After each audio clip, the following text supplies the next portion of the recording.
Hey there, have you moved to the new Outlook and you suddenly can't find where out of office lives? You're not losing your mind. Microsoft hasn't removed it, but they have moved it and not in a really obvious way. Hi, I'm Marianne from Thrive and welcome to my channel. In this video, I am going to show you exactly where out of office lives in the new version of Outlook, how to set it up properly, and a few things that don't work the same way as the classic version. If you are still operating on a classic Outlook on the desktop, I have a separate video all about that. However, this is specifically for the new Outlook. Let's get started. This is one of the most common questions I'm getting at the moment, especially from people who've been using Outlook for a really long time.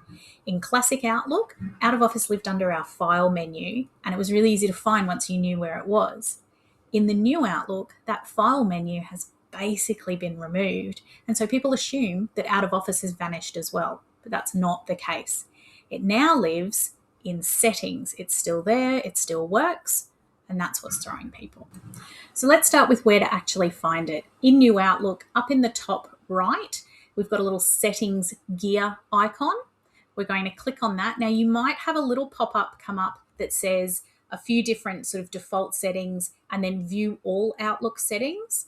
You click that and you'll come to this window, and then you should be fine in the future. And from here, we work in sidebars. So we go accounts and then automatic replies.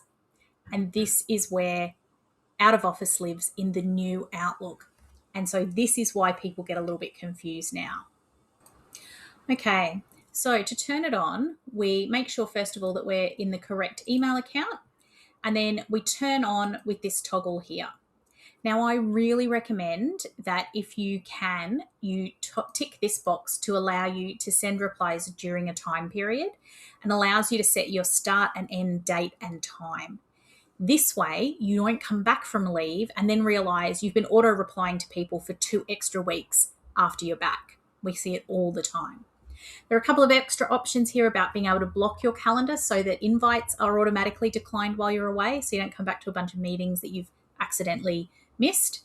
And then there are 2 sections at the bottom, one for people inside your organization and one for people outside.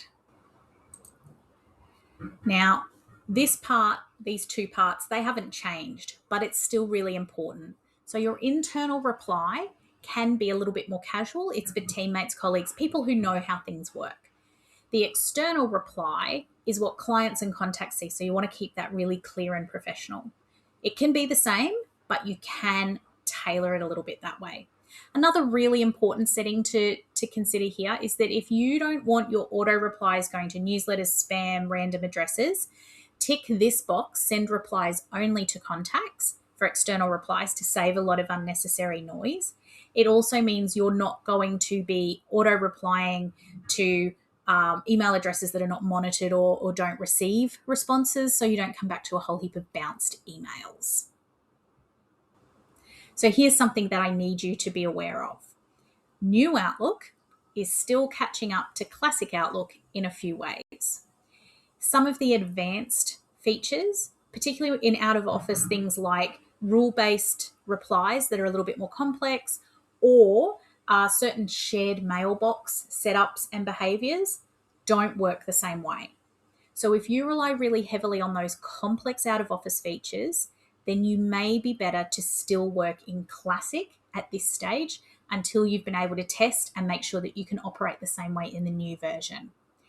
For most individuals though, the new Outlook handles your standard out of office replies perfectly fine once you know where to go. And if you don't see automatic replies there in that settings section, then that comes down to one of 2 particular things. Either you're not actually in the new Outlook yet, you're still operating in classic and it's not set up the same way, or your email account, your setup within your organization doesn't support automatic replies. In that case, you would need to use rules instead, which is a slightly different setup. I'm not going to go over that in this video, but it's worth knowing that if things don't look the same on your screen, there is another way to get there. Now, if you are still using classic Outlook or you're trying to decide which version makes more sense for you right now, I've got a full walkthrough on setting up out of office in the classic Outlook as well. And I will link that for you here so you can compare the two and work out what's best for you. And if you need out of office for shared mailboxes or more advanced setups, that's a whole separate conversation, and I'll cover that in another video for you next. Thanks for watching, and enjoy actually being out of office.